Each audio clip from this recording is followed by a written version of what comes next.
नमस्कार और स्वागत है आप सभी का एक बार फिर बायोलॉजी की वन लाइनर सीरीज़ के अंदर, जिसमें हर दिन हम डिस्कस करते हैं 100 वन लाइनर्स। तो चलिए शुरुआत करते हैं आज के जो वन लाइनर्स हैं उनकी।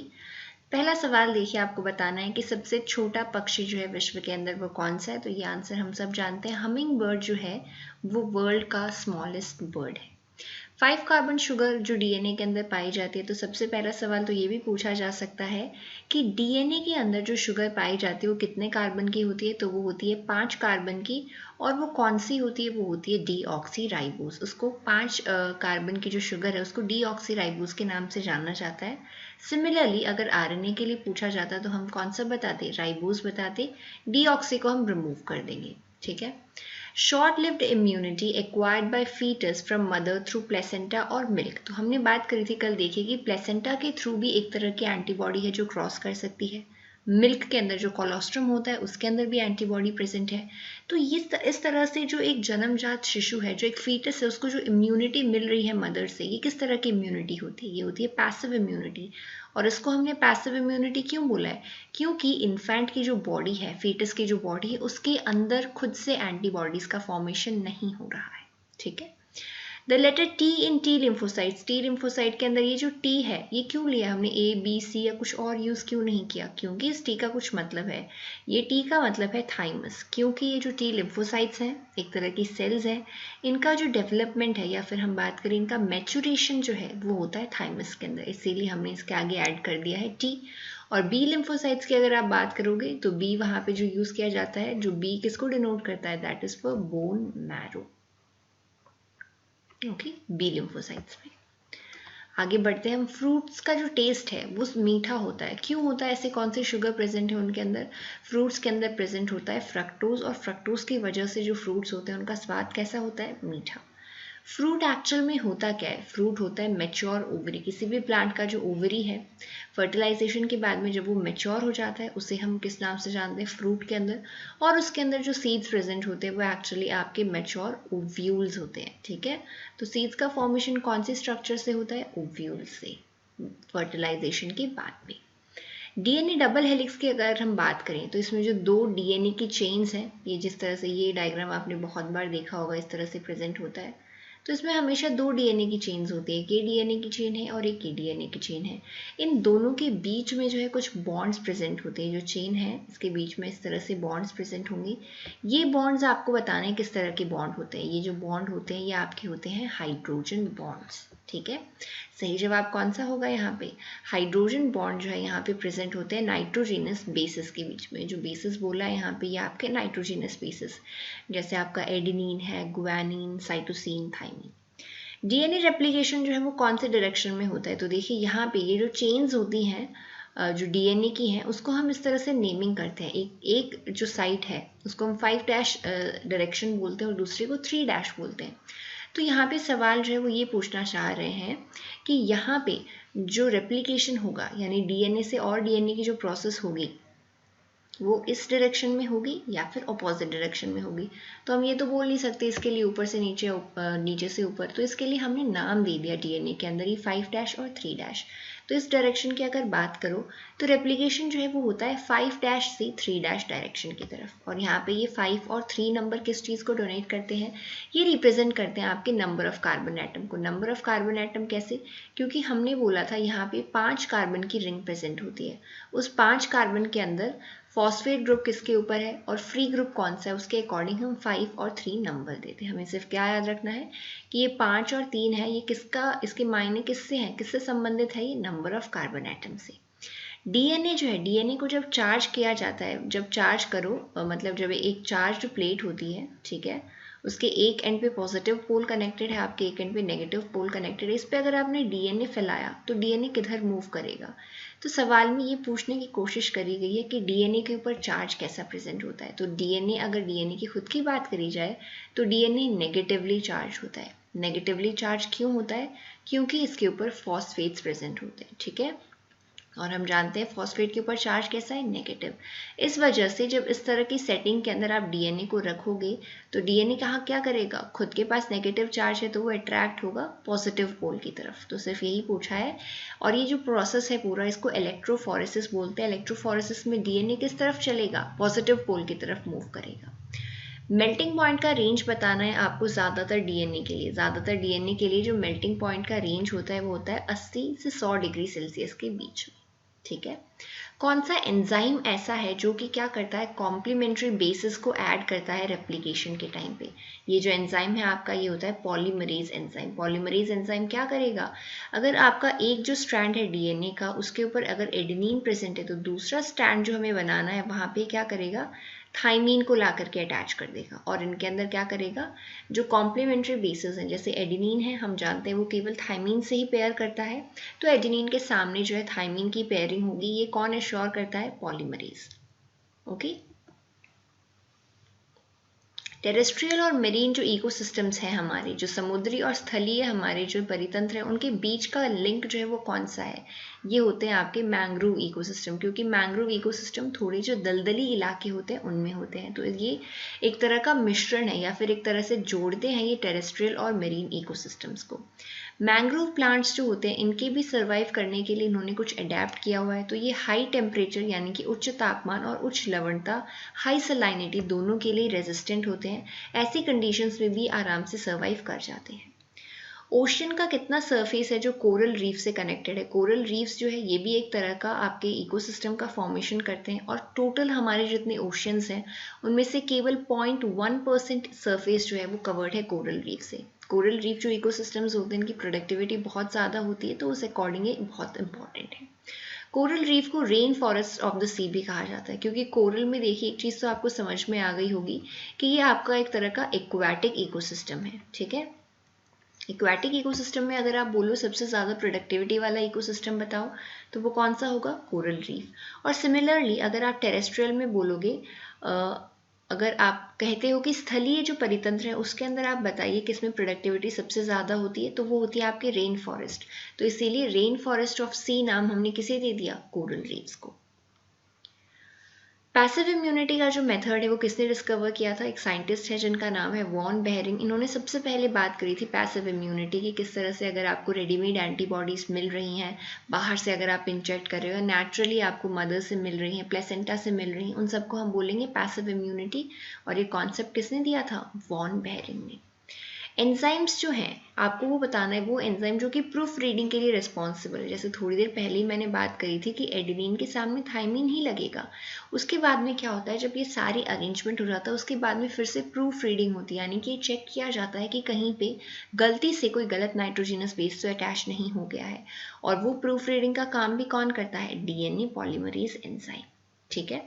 मेन डैमेजिंग इफेक्ट क्या होता है अल्ट्रावायलेट रेडिएशंस का, तो अल्ट्रावायलेट रेडिएशन सबसे पहले तो बहुत तरह के कैंसर जो है वो इंड्यूस कर सकती है। अल्ट्रावायलेट रेडिएशंस की वजह से म्यूटेशंस जो है वो बहुत ज़्यादा होते हैं।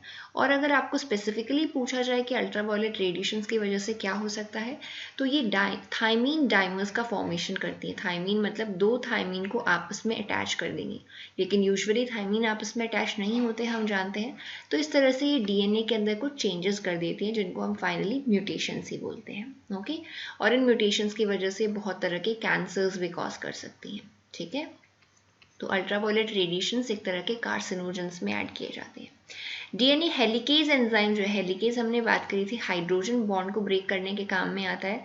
तो डीएनए हेलिकेज क्या करेंगे, हमने अभी क्या बोला कि ये जो डीएनए के दोनों स्ट्रैंड्स हैं इनके बीच में देखिए ये जो बॉन्ड प्रेजेंट है यहाँ पे, अभी जो मैंने ग्रीन से ड्रॉ करे, ये आपके हाइड्रोजन बॉन्ड्स हैं। अगर ये बॉन्ड्स आपके टूट जाते हैं तो डीएनए के स्ट्रैंड्स जो दोनों हैं वो इस तरह से अलग अलग हो जाएंगे। तो डबल हेलिक्स जो है वो पूरा एक दूसरे के अंदर जो गुथा हुआ है उसको अगर आपको सेपरेट करना हो तो हम कौन से एंजाइम को यूज़ करेंगे, डीएनए हेलिकेज को।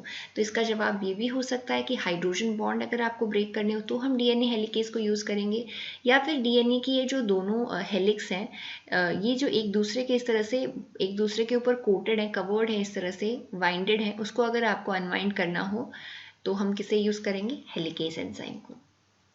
ओकाज़ाकी फ्रेगमेंट्स जो है इनका फॉर्मेशन कब होता है? ओकाज़ाकी फ्रेगमेंट्स का फॉर्मेशन होता है डीएनए रेप्लिकेशन के टाइम पे, ठीक है। सिर्फ हम नाम याद रखेंगे। ओकाज़ाकी जो नेम है वो एक साइंटिस्ट के नेम के ऊपर दिया गया है। कौन सा बैक्टीरिया है जिसमें सेल वॉल नहीं होती है? माइकोप्लाज्मा एक बैक्टीरिया है जिसके अंदर सेल वॉल एब्सेंट होती है, ठीक है। A cluster of polar flagella is called, एक बैक्टीरिया है उसके एक पोल के ऊपर इस तरह से बहुत सारे फ्लैजेला प्रेजेंट है, तो इस बैक्टीरिया को हम किस नाम से जानेंगे? इस बैक्टीरिया का जो अरेंजमेंट है फ्लैजेला के बेसिस पे उसे हम बोलेंगे लोफोट्राइकस, अगर एक एंड पे बहुत सारे फ्लैजेला हैं तो। ग्राम स्टेनिंग के बेसिस पे आपके जो बैक्टीरिया है वो दो तरह के होते हैं, एक होता है आपका ग्राम नेगेटिव बैक्टीरिया और एक होता है gram positive bacteria. Gram staining कुछ नहीं है, जैसे हम डाइस का यूज करते हैं घर पे लोग बाल वगैरह कलर करने के लिए, सिमिलरली बैक्टीरिया जो उनको आप डायरेक्टली देख नहीं पाओगे तो उनको कलर करने के लिए भी हमने कलर यूज कर लिया है। उस कलर का नाम यहाँ पे है ग्राम और स्टेन होता है उसको कलर देना, ठीक है। तो उसके बेसिस पे जिस बैक्टीरिया के ऊपर रंग आ जाएगा उसे हम ग्राम पॉजिटिव बैक्टीरिया बोलेंगे, और जिसके अंदर उस तरह का रंग नहीं आता है या हल्का रंग आता है उसे हम क्या बोलते हैं? Gram negative bacteria. शेप के भी हाफ पे जो बैक्टीरिया हैं वो चार तरह के होते हैं। कौन कौन से होते हैं? सबसे पहला होता है कोकस। कोकस के अंदर आपको ओ दिख रहा है इसीलिए तो ये बैक्टीरिया कैसे होंगे आपके? गोलाकार या फिर राउंड शेप के होंगे, ओवल होंगे। बैसिलस की अगर हम बात करें तो बैसिलस बैक्टीरिया होते हैं रॉड शेप के। स्पाइरलम की अगर हम बात करें तो स्पाइरलम बैक्टीरिया इस तरह से होते हैं। उससे पहले हमने एक कॉमा शेप बैक्टीरियम की बात करी थी। कॉमा शेप्ड वाले जो है ये आपके कौन से हैं? विब्रियो, ठीक है। कॉकस, बैसिलस, स्पाइरलम और विब्रियम। लोकोमोशन जो है बैक्टीरिया में किसकी हेल्प से होता है? फ्लैजेला की हेल्प से होता है। इसीलिए तो थोड़ी देर पहले हमने डिस्कस किया था अगर एक पोल पे बहुत सारे फ्लैजेला प्रेजेंट हो तो ये फ्लैजेला ऑब्वियसली किस में हेल्प करेंगे? इस बैक्टीरिया को मूवमेंट में हेल्प करेंगे। बैक्टीरिया, ऐसा बैक्टीरिया जिसके अंदर कोई भी फ्लैजेला नहीं होता है, तो फ्लैजेला नहीं होगा तो क्या होगा? वो मूव नहीं कर पाएगा एक दूसरे से दूसरी जगह, ठीक है। फ्लैजेला से ही अगर उनका मूवमेंट हो रहा है तो अगर फ्लैजेला नहीं है तो क्या होगा? वो मूव नहीं कर पाएगा। जो ग्राम पॉजिटिव बैक्टीरिया की सेल वॉल है वो बहुत ज़्यादा मोटी होती है ग्राम नेगेटिव के कंपैरिजन में, और उसमें बहुत सारी परतें बनी हुई होती हैं, ठीक है। तो अगर आपको ग्राम नेगेटिव के कंपैरिजन में पूछे तो हम क्या बोलेंगे? पॉजिटिव है तो उसमें लेयर्स ज़्यादा होंगी और उसकी मोटाई भी ज़्यादा होगी। सेल वॉल जो है बहुत सारे ग्राम पॉजिटिव बैक्टीरिया का वो बहुत इजीली डिस्ट्रॉय हो जाता है एक एंजाइम से जो हमारी बॉडी में रिलीज होता है। वो कौन सा एंजाइम है? वो है लाइसोजाइम। और ये लाइसोजाइम जो है, जैसे आपको आपके टीयर्स हैं, आंसुओं के अंदर भी ये एंजाइम आपको मिलता है लाइसोजाइम। आपका जो सलाइवा है उसमें भी एंजाइम ये आपको पाया जाता है, ठीक है। तो ये आपकी बॉडी में जहाँ कहीं भी सीक्रेट होगा और अगर वहाँ पे कोई बैक्टीरिया प्रेजेंट है तो ये लाइसोजाइम क्या करेंगे? उनको किल कर देंगे, उनको डिस्ट्रॉय कर देंगे। लाइसोसोम कहाँ कहाँ सीक्रेट होता है? यही सवाल आपसे पूछ लिया गया है। टीयर्स में प्रेजेंट होता है, सलाइवा में होता है, नेजल म्यूकस में। तो आप देखिए आई, नोज और माउथ तीनों को ले लीजिए। टीयर्स में प्रेजेंट होगा, नोज के जो सीक्रेशंस है नेजल म्यूकस उसमें प्रेजेंट होगा, और माउथ के सीक्रेशंस सलाइवा में भी प्रेजेंट होगा, और फाइनली आपके स्टमक के जो सीक्रेशंस है उनके अंदर भी लाइसोसोम प्रेजेंट होता है, और ये क्या करेगा? बैक्टीरिया को डिस्ट्रॉय कर देगा। ओके, ठीक है। अगला सवाल देखिए, जो ग्राम पॉजिटिव बैक्टीरिया की सेल वॉल है वो बहुत ज़्यादा मोटी होती है, थिक होती है ग्राम नेगेटिव बैक्टीरिया के कंपैरिजन में, ठीक है। पॉलीप्लॉइडी हम किसे कहते हैं? पॉलीप्लॉइडी हम तब कहेंगे जब नंबर ऑफ क्रोमोसोम्स के अंदर चेंज हो जाता है, जब सेट ऑफ क्रोमोसोम जो है वो चेंज हो जाता है, ठीक है। जैसे कोई ऑर्गेनिज्म है उसके अंदर क्रोमोसोम्स 46 होने थे, बट मान लीजिए अगर उसके अंदर 46 के अंदर एक पेयर और अटैच हो जाए, ठीक है। तो यहाँ पे अगर 2n की बजाय उसमें अगर 3n नंबर ऑफ क्रोमोसोम्स हो जाए तो हम उसे क्या बोलेंगे? पॉलीप्लॉइडी। तो नंबर ऑफ क्रोमोसोम्स के अंदर अगर कोई चेंज होगा तो उसे हम क्या कहेंगे? पॉलीप्लॉइडी। टूथपेस्ट के अंदर ऐसा कौन सा एलिमेंट होता है जिसकी वजह से टूथ डीके नहीं होता है? तो फ्लोराइड। देखिए, फ्लोराइड एक ऐसा एलिमेंट है जिसकी एक मिनिमम कंसेंट्रेशन तो हमारे जो दांत हैं उनको रिक्वायर्ड होती है। अगर उससे ज़्यादा कंसंट्रेशन होगी तो भी वो आपके दांतों के लिए ठीक नहीं है, और अगर उससे कम कंसंट्रेशन होगी तो वो भी आपके दांतों के लिए ठीक नहीं है। तो एक मॉडरेट लेवल ऑफ फ्लोराइड जो है वो ज़रूरी होता है।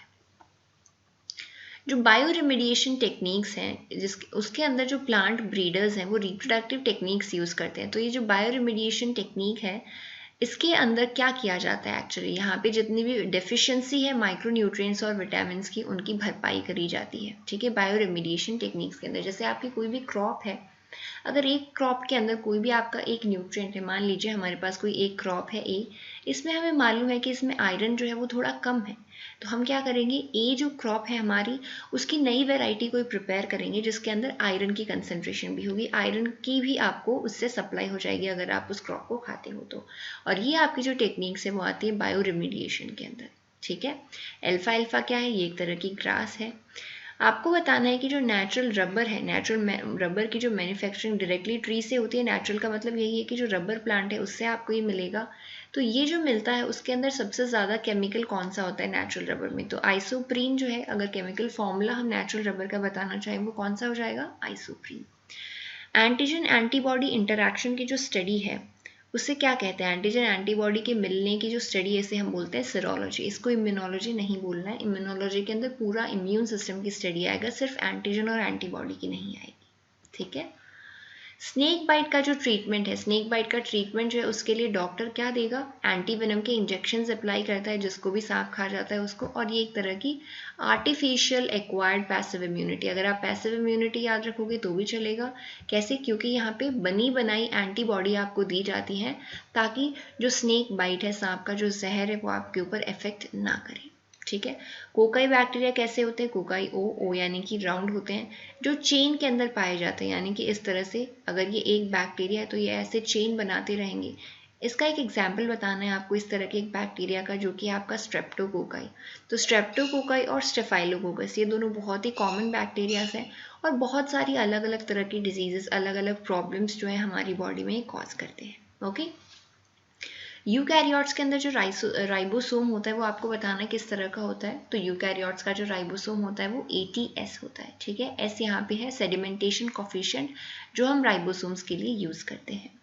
इम्यून सिस्टम की यूनिट क्या है, इम्यून सिस्टम की यूनिट है लिम्फोसाइट्स, क्योंकि जितना भी आपका इम्यून सिस्टम का कार्य है, इम्यूनिटी का है, आपके पैथोजेंस जो आ रहे हैं उनसे लड़ने का काम है, वो सारी आपकी एंटीबॉडीज करती हैं। और एंटीबॉडीज में हम दोनों को यहाँ पे इन्वॉल्व करेंगे, B और T को, तो इसीलिए हमने यहाँ पे टर्म दी है लिम्फोसाइट्स।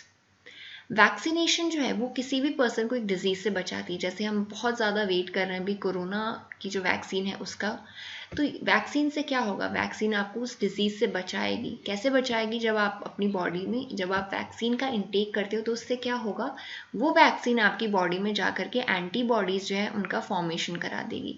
और एंटीबॉडीज फॉर्मेशन के बाद में क्या होगा, जब आपको एक्चुअल में इन्फेक्शन होगा वायरस का, तो वो बनी बनाई जो एंटीबॉडीज है वो जा करके अटैक कर देंगी उस वायरस के ऊपर, और वो जो इन्फेक्शन है वो आपको नहीं हो पाएगा। इस तरह से आप उस इन्फेक्शन से बच जाओगे, ठीक है। What is the function of lymphocytes, lymphocytes का फंक्शन क्या है, तो हमने बोला अगर इम्यून सिस्टम का अगर हमारा फंक्शनल यूनिट लिम्फोसाइट्स है तो ये क्या करेगा, जिस भी तरह का कोई भी इन्फेक्शन है, कोई भी इन्फेक्टिंग ऑर्गेनिज्म है, कोई भी पैथोजन है, सबसे लड़ने का काम कौन करेगा, लिम्फोसाइट्स। तो ये क्या करेगा, डिस्ट्रक्शन ऑफ बैक्टीरिया है, वायरस है, कुछ भी, तो यहाँ पे ज़्यादा बेटर टर्म क्या होगी, पैथोजन। कोई भी पैथोजन अगर आपकी बॉडी में एंटर कर रहा है, कोई भी रोगाणु अगर आपकी बॉडी में एंटर कर रहा है, तो लिम्फोसाइट्स का फंक्शन क्या है, उसे मारना, उसे मार गिराना फंक्शन होता है लिम्फोसाइट्स का। कौन सा ऐसा एलिमेंट है जो कि इंपॉर्टेंट है स्ट्रक्चर ऑफ इम्यूनोग्लोबुलिन को मेंटेन करने के लिए, और इम्यूनोग्लोबुलिन आपकी कौन सी होती है, एंटीबॉडी। एंटीबॉडीज को ही हम इम्यूनोग्लोबुलिन के नाम से जानते हैं। तो यहाँ पे जो सल्फर है, सल्फर बहुत ज़्यादा इंपॉर्टेंट है जो स्ट्रक्चर है उसको मेंटेन करने के लिए, ठीक है, क्योंकि सल्फर के बॉन्ड्स प्रेजेंट होते हैं यहाँ पे बीच में, यहाँ पे बॉन्ड होता है, यहाँ पे इस तरह से, ओके। तो हम याद रखेंगे सल्फर। फ्लैजेलम के कौन कौन से कंपोनेंट होते हैं, फ्लैजेलम का एक पार्ट फिलामेंट होता है, एक हुक होता है और एक बेसल बॉडी होती है। तो ये 3 पार्ट्स होते हैं फ्लैजेला के, ओके। ठीक है, अगला देखिए, द लोकेशन में बैक्टीरियल क्रोमोसोम कंसंट्रेट्स। तो देखिए बैक्टीरिया जो है वो हम सब जानते हैं कि बैक्टीरिया एक प्रोकैरियोटिक सेल का एग्जाम्पल है। अब प्रोकैरियोट होने की वजह से क्या होता है, जैसे हमारे अंदर सेंटर के अंदर एक न्यूक्लियस प्रेजेंट है, वैसा तो प्रोकैरियोट्स में होता नहीं है। तो इसीलिए यहाँ पे बैक्टीरिया के अंदर जिस जगह पे पूरा उसका जो क्रोमोसोम कंसंट्रेटेड होता है, उस लोकेशन को हम न्यूक्लियस ना बोल करके न्यूक्लियोइड बोलते हैं, क्योंकि यहाँ पे ट्रू न्यूक्लियस जो है वो नहीं पाया जाता है। True nucleus is not found, नहीं मिलेगा आपको प्रोकैरियोट्स के अंदर, ठीक है। साइनोबैक्टीरिया जो है, साइनोबैक्टीरिया किस तरह के बैक्टीरिया होते हैं, साइनोबैक्टीरिया की जो सेल वॉल होती है वो ग्राम नेगेटिव बैक्टीरिया की सेल वॉल की जैसी होती है।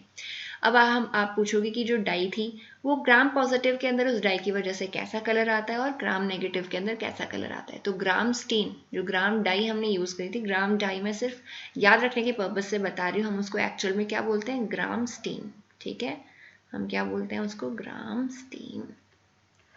तो ये ग्राम स्टेन जो एक डाई का नाम है, ये मान लीजिए सिर्फ, जैसे आपके लोरियल है या फिर कोई भी डाई है, तो ये जो है अगर आपने इसको बैक्टीरिया पे डाली, अगर वो बैक्टीरिया ग्राम पॉजिटिव है तो वो क्या करेगा, पर्पल कलर दे देगा, बैंगनी कलर दे देगा। और अगर वो बैक्टीरिया ग्राम नेगेटिव है तो वो आपको गुलाबी या फिर रेड कलर का देगा। ठीक है, तो जैसे आपने डाई डाली, अगर आपको बैक्टीरिया पर्पल कलर का दिख रहा है, बैंगनी रंग का दिख रहा है, तो हम समझ जाएंगे बैक्टीरिया कैसा है, ग्राम पॉजिटिव है। और अगर वो गुलाबी या लाल रंग का दिख रहा है तो हम क्या समझ जाएंगे कि जो बैक्टीरिया है वो कैसा है, gram negative. Gram staining method किसने दिया था, तो यहाँ पे जो ग्राम वर्ड यूज हो रहा है किसी के साइंटिस्ट के नाम से लिया गया है, और उन साइंटिस्ट का नाम है हैंस क्रिश्चियन ग्राम। आप क्रिश्चियन ग्राम भी याद रख सकते हो। तो ग्राम जो नाम है वो उनके नाम से दिया गया क्योंकि उन्होंने ही ये स्टेनिंग का मेथड बताया था। कौन से बैक्टीरिया हैं जिन्होंने ट्यूबरक्लोसिस जो टीबी है उसका और जो कॉलेरा है, इन दोनों की जो ये दोनों जिस बैक्टीरिया की वजह से होते हैं, यानी कि माइकोबैक्टीरियम ट्यूबरक्लोसिस और कॉलेरा का जो बैक्टीरिया, इन दोनों को डिस्कवर किया था, वो साइंटिस्ट का नाम है रॉबर्ट कोच। रॉबर्ट कोच ने बहुत सारे काम किए तो उनको हम यहीं पे डिस्कस कर लेते हैं। कोच के पोस्टरेट देखिए, कोच ने अपना नाम है इनका, कोच साहब का, इन्होंने अपना ही नाम यूज कर लिया और उसके ऊपर इन्होंने पोस्टरेट दे दिए, 2-3 बातें बता दी हैं। तो वो अगेन किसने दी थी, रॉबर्ट कोच ने। ठीक है, तो जैसे आपको टीबी हो गया मान लो या कॉलेरा हो गया, तो आपकी बॉडी से आप कैसे पता चला कि आपको टीबी हुआ है, सिर्फ सिम्टम्स के बेसिस पे नहीं पता चलेगा। ट्यूबरक्लोसिस अगर आपको है तो आपकी बॉडी से वो जिंदा ट्यूबरक्लोसिस बैक्टीरिया अगर हम एक्सट्रैक्ट करते हैं, किस तरह से और स्टेप्स हैं, ये सब उन्होंने बताई थी। ये हमें नहीं ध्यान देनी, हम सिर्फ इतना याद रखेंगे कि कोच के जो पोस्टरेट्स हैं वो किसने दिए थे, कोच ने दिए थे, और कोच का पूरा नाम क्या है, रॉबर्ट कोच। माइक्रोबायोलॉजी की मदर किसे कहा जाता है, तो देखिए यूजुअली आपने फादर वाली टर्म्स पढ़ी होंगी, तो यहाँ पे एक वर्ड है आपके लिए, मदर ऑफ माइक्रोबायोलॉजी, जो है फेनी हेसे। फेनी हेस को मदर ऑफ माइक्रोबायोलॉजी के नाम से जाना जाता है। माइक्रोबायोलॉजी के अंदर हम क्या करते हैं, जितने भी आपके सूक्ष्म जीव हैं उन सबके बारे में स्टडी करते हैं, किस तरह से वो डिजीज कॉज करते हैं, उनको कैसा मीडियम चाहिए ग्रो करने के लिए, रिप्रोडक्शन उनमें किस तरह से होता है, ये सारी चीजें हम पढ़ते हैं माइक्रोबायोलॉजी के अंदर। फोटोसिंथेटिक बैक्टीरिया का आपको एग्जाम्पल बताना है, तो पर्पल और ग्रीन बैक्टीरिया और साइनोबैक्टीरिया, ये दो आपके एग्जाम्पल्स हैं जो फोटोसिंथेसिस परफॉर्म करते हैं। ठीक है, अब अगर आपसे किसी कोई पूछे कि यूनिसेलुलर ऑर्गेनिजम्स के आप हमें एग्जाम्पल बताइए, तो जितने भी बैक्टीरिया हैं वो सारे के सारे कैसे होते हैं, यूनिसेलुलर। बैक्टीरिया आपका हो गया मोनेरा। मोनेरा के बाद में जो आपका प्रोटिस्टा किंगडम है उसके अंदर भी आपको बहुत सारे ऐसे ऑर्गेनिजम्स मिलेंगे जो कैसे होते हैं, यूनिसेलुलर, जैसे आपका अमीबा है, जैसे प्लाज्मोडियम है। ठीक है, उसके बाद में यीस्ट। यीस्ट जो है आपका फंगाई किंगडम का है, बट फंगाई के अंदर ज़्यादा जो ऑर्गेनिजम्स हैं वो यूनिसेलुलर नहीं होते हैं, बट जो यीस्ट है वो यूनिसेलुलर है, इसीलिए हम यीस्ट को क्या है याद रखेंगे। मस्कीटो के बारे में आपको बताना, यूनिसेलुलर है या मल्टी सेलुलर, तो मस्कीटो आपको बहुत ही छोटा लगता होगा, तो आप आसानी से ये आंसर ना दे दें कि मस्कीटो यूनिसेलुलर होता है। मस्कीटो कैसा होता है, मल्टी सेलुलर होता है। ठीक है, प्रोटिस्ट के आपको एग्जाम्पल बताने, देखिए अभी तक हमने डिस्कस नहीं करे प्रोटिस्ट में क्या होता है, तो प्रोटिस्ट के अंदर आपके डायटम्स मिलते हैं, डाइनोफ्लैजेलेट्स मिलते हैं जो कि एल्गी की तरह कंसिडर होते हैं। आपके अमीबा जो है, यूग्लिना, प्लाज्मोडियम, स्लाइम मोल्ड्स, ये सब कुछ एग्जाम्पल्स हैं जो प्रोटिस्टा किंगडम के अंदर क्लासिफाइड है। तो हो सकता है इनमें से आपको किसी एक के लिए पूछ लिया जाए कि प्लाज्मोडियम जो है उसे आप कौन से किंगडम में क्लासीफाई करोगे, स्लाइम मोल्ड्स के लिए पूछ लिया जाए। ठीक है, तो हम जवाब क्या दे देंगे, प्रोटिस्टा। अब प्रोटिस्टा जो है उसके अंदर दोनों तरह के जीव होते हैं, कैसे, यूनिसेलर और मल्टी सेलर, वो भी हम पढ़ेंगे। जैसे वही क्वेश्चन आ गया, यूग्लिना जो है वो कहाँ आपने क्लासीफाई किया है, हमने इसे क्लासीफाई किया है प्रोटिस्टा के अंदर। ठीक है, प्रोटिस्ट का जो मेंबर है ये। फोटोसिंथेटिक प्रोटिस्ट अब आपको बताने हैं, तो फोटोसिंथेटिक प्रोटिस्ट में आपके डायटम्स आ जाएंगे, डाइनोफ्लैजेलेट्स आ जाएंगे और यूग्लिना आ जाएगा। ठीक है, अगला सवाल है, प्लांट्स और एनिमल्स के बीच में अगर आपको लिंक बताना हो तो वो कौन होगा, यूग्लिनॉइड्स जो है, जिसका एक एग्जाम्पल आपका यूग्लिना है, ये आपके प्लांट और एनिमल के बीच का एक लिंक है। क्यों, इसमें ऐसा कौन सा कैरेक्टर है जो प्लांट के सिमिलर है, वो ये है कि ये फोटोसिंथेसिस परफॉर्म कर सकते हैं। ठीक है, और फोटोसिंथेसिस परफॉर्म करने वाले को हम यूजुअली प्लांट की कैटेगरी में डालते हैं अगर वो एल्गी नहीं है तो। और एनिमल्स की बात करें तो ये जो यूग्लिनॉइड्स हैं इनके अंदर सेल वॉल नहीं होती है, तो इनका कुछ कैरेक्टर जो है वो प्लांट के जैसा है, कुछ कैरेक्टर्स इनमें एनिमल जैसे हैं, तो हमने क्या बोल दिया कि ये प्लांट और एनिमल इन दोनों के बीच का लिंक है। ठीक है, यूग्लिनॉइड्स के अंदर सेल वॉल नहीं होती है, जो कैरेक्टर इनका एनिमल के जैसा है, और ये फोटोसिंथेसिस परफॉर्म करते हैं जो कि एक कैरेक्टर इनमें प्लांट्स के जैसा है, पादपों के जैसा है। रेड टाइड जो है, कई बार क्या होता है जो ओशियंस है वो पूरे के पूरे रेड कलर के दिखने लग जाते हैं या फिर अलग अलग कलर्स के दिखने लग जाते हैं। तो और कलर्स तो नहीं, लेकिन रेड टाइड जो बहुत ज़्यादा फेमस है, अगर आप गूगल करोगे तो आपको इस तरह की इमेजेस मिलेंगी जिसमें आपको पूरी जो लहरें हैं वो पूरी की पूरी रेड दिखाई देंगी। तो ये आपकी हो जाती है डायनोफ्लैजेलेट्स की वजह से। जब किसी ओशन के अंदर ये बहुत ज़्यादा नंबर में बढ़ जाते हैं तो इनका जो भी कलर होता है उसके अकॉर्डिंग आपको वेव्स वैसी दिखने लग जाती हैं। डायनोफ्लैजेलेट्स के अंदर एक और प्रॉपर्टी होती है जो कि बायोल्यूमिनेसेंस की, और बायोल्यूमिनेसेंस आपने फायरफ्लाई के अंदर भी देखा होगा। जो जुगनू है, जुगनू की जो चमक होती है उसका रीजन भी क्या है, बायोल्यूमिनेसेंस है। ठीक है, तो आप जुगनू के साथ में अब से एक एग्जाम्पल और याद रखेंगे जो कि डायनोफ्लैजेलेट्स, इनके अंदर भी बायोल्यूमिनेसेंस जो है वो पाया जाता है, जिसकी वजह से इनमें एक चमक होती है। In the absence of sunlight, अगर सनलाइट नहीं है तो ऐसा नहीं है कि यूग्लिना मर जाएगा। तो यूग्लिनॉइड्स जो है वो क्या करते हैं, अगर सनलाइट है तो फोटोसिंथेसिस कर लेंगे, और अगर सनलाइट नहीं है तो ये हेटेरोट्रॉप्स की तरह एक्ट करेंगे। ठीक है, जो कि एक और गुण है जो कि इनमें एनिमल्स के जैसा है। प्रोटिस्ट यूजुअली जो है आपको एक्वाटिक इकोसिस्टम में पाए जाते हैं, जैसे एल्गी है, ये आपका दोनों तरह का हो सकता है, लेकिन डायटम्स और डायनोफ्लैजेलेट्स जो हैं ये दोनों यूजुअली आपके एक्वाटिक होते हैं। और प्रोटिस्ट अगर सारे आप देखोगे तो सारे भी कैसे होते हैं, एक्वाटिक ही होते हैं। रेस्पिरेशन के टाइम पे फाइनली होता क्या है, एंड प्रोडक्ट क्या है रेस्पिरेशन का, क्यों इतना तामझाम होता है, हमें चाहिए एटीपी, और उस एटीपी के लिए जो पूरी प्रोसेस है उसमें रेस्पिरेशन जो है उसका एंड प्रोडक्ट यही होगा कि एटीपी का सिंथेसिस होगा। रेस्पिरेटरी कोशेंट कितना होगा, रेस्पिरेटरी कोशेंट होता है कितना कार्बन डाइऑक्साइड आपने बाहर रिलीज किया है और उसको उसके साथ में रेशियो होता है कि कितने ऑक्सीजन को आपने कंज्यूम किया। ये जो रेशियो है इसको हम जानते हैं रेस्पिरेटरी कोशेंट के नाम से। तो ये हम कैलकुलेट करते हैं, जैसे कि अगर आपकी बॉडी में फैट का डाइजेशन हो रहा है तो फैट का अगर ब्रेक डाउन हो रहा है तो फैट के टाइम पे कार्बन डाइऑक्साइड कितना रिलीज हुआ और उसको ब्रेक डाउन करने के लिए कितने ऑक्सीजन की जरूरत थी। तो कार्बोहाइड्रेट्स जो होते हैं आपके, कार्बोहाइड्रेट्स के लिए जो रेस्पिरेटरी कोशेंट होता है वो 1 होता है, यानी जितना कार्बन डाइऑक्साइड रिलीज हो रहा है उतना ही ऑक्सीजन रिक्वायर्ड होगा। पेनिसिलिन जो है, जिसके बारे में हम सब जानते हैं, अलेक्जेंडर फ्लेमिंग ने डिस्कवर किया था। पेनिसिलिन जो है क्या करती है, बैक्टीरिया की सेल वॉल को पे जाके काम करती है और सेल वॉल को एकदम से तोड़ देती है और इससे बैक्टीरिया जो है वो फाइनली मर जाता है। पेनिसिलिन जो एंटीबायोटिक है ये मिलती कहाँ से, ये एक फंगस से मिलती है हमें। एक फंगस है जिससे हमने ये एंटीबायोटिक को लिया, और वो फंगस कौन से ये भी हम जानेंगे थोड़ी देर में। माइटोकॉन्ड्रिया जो किसके अंदर नहीं होते, माइटोकॉन्ड्रिया बैक्टीरिया के अंदर नहीं होते, क्योंकि बैक्टीरिया प्रोकैरियोटिक है, वो इतना डेवलप नहीं है कि उसके अंदर इस तरह के सेल ऑर्गेनल्स प्रेजेंट हो। एक NADH2 से कितने ATP बनते हैं, एक NADH2 जहाँ कहीं भी रिलीज होगा वो फाइनली इलेक्ट्रॉन ट्रांसपोर्ट चेन के थ्रू कन्वर्ट हो जाता है 3 ATP के अंदर, और एक FADH2 जो है वो कन्वर्ट हो जाता है 2 ATP के अंदर। कितने ATP प्रोड्यूस होते हैं ग्लाइकोलाइसिस के अंदर, ग्लाइकोलाइसिस में डायरेक्टली सिर्फ और सिर्फ 2 ATP ही प्रोड्यूस होते हैं। ठीक है, वैसे 4 ATP प्रोड्यूस होते हैं लेकिन 2 कंज्यूम हो जाते हैं, तो टोटल कितना होगा 2 ATP। एक FADH2 मॉलिक्यूल से कितने ATP बनते हैं, 2 ATP बनते हैं, लेकिन ये बनेंगे कहाँ पे, माइटोकॉन्ड्रिया में बनेंगे इलेक्ट्रॉन ट्रांसपोर्ट चेन के अंदर। प्रोटिस्ट जो है वो ऑटोट्रॉपिक भी हो सकते हैं, जैसे हमने यूग्लिना बोला, हेटेरोट्रॉपिक भी हो सकते हैं, जैसे जब सनलाइट की प्रेजेंस नहीं होगी तो सेम जो यूग्लिना है वही कैसा होगा, हेटेरोट्रॉपिक होगा। और ये पैरासिटिक भी हो सकते हैं, जैसे कि आपका प्लाज्मोडियम है। तो प्लाज्मोडियम कैसा है आपका, प्लाज्मोडियम आपका मलेरिया कॉज करता है। ठीक है, तो इन्फेक्शियस भी होते हैं ये।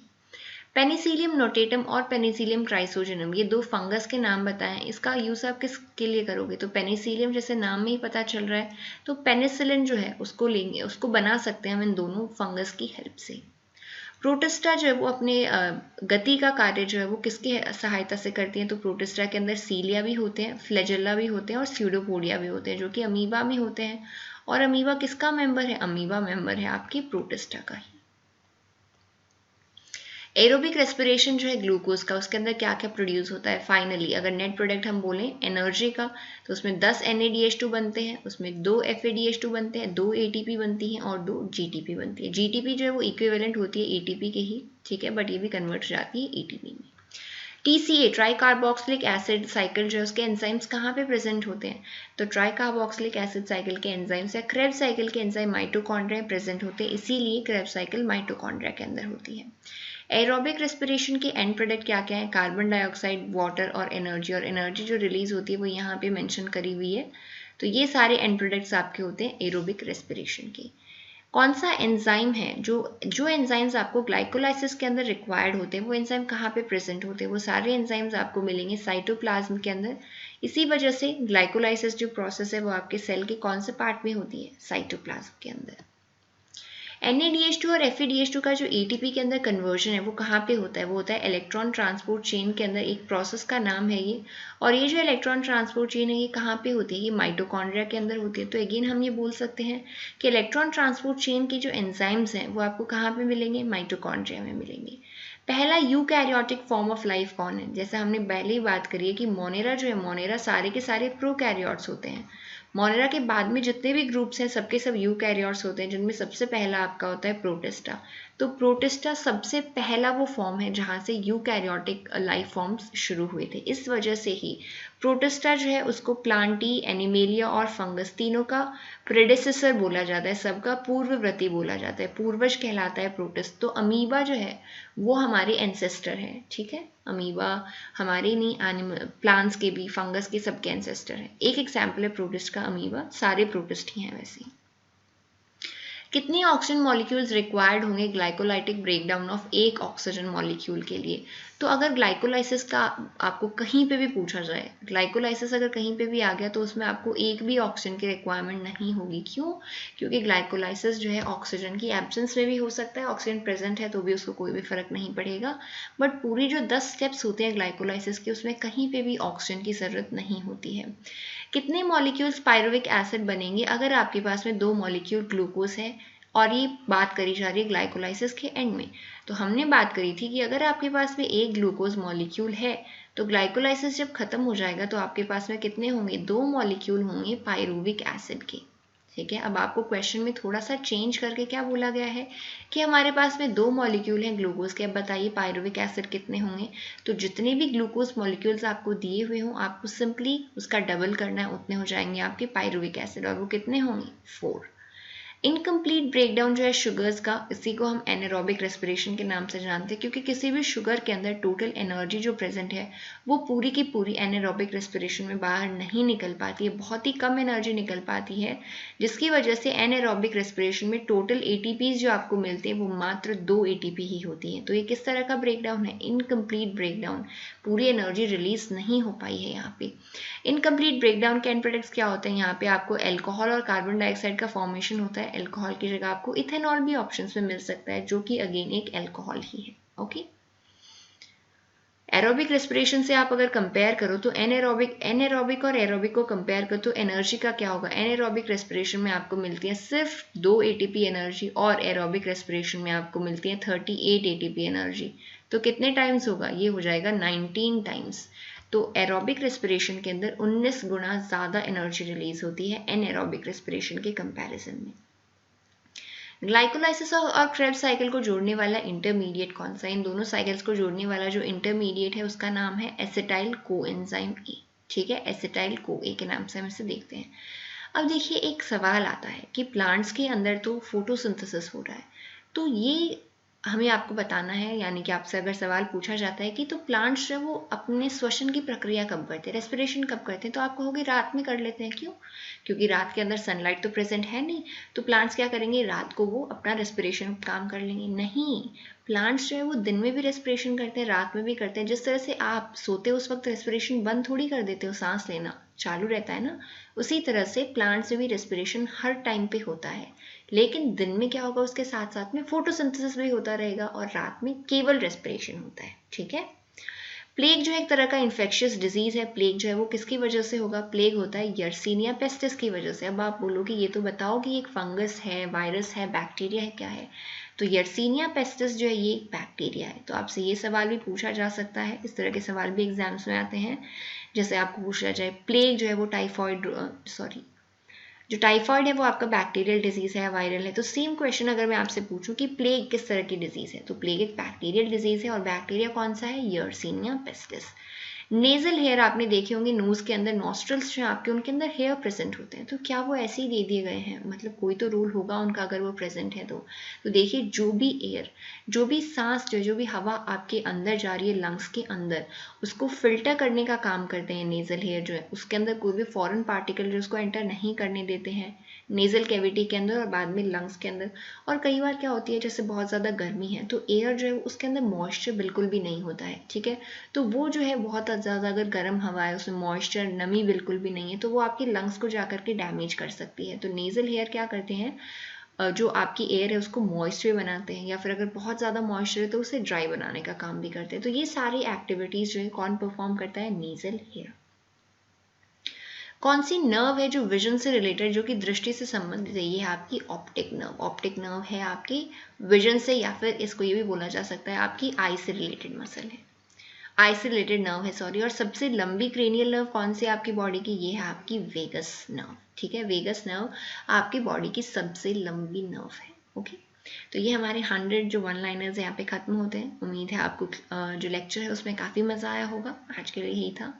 Thank you and have a nice day.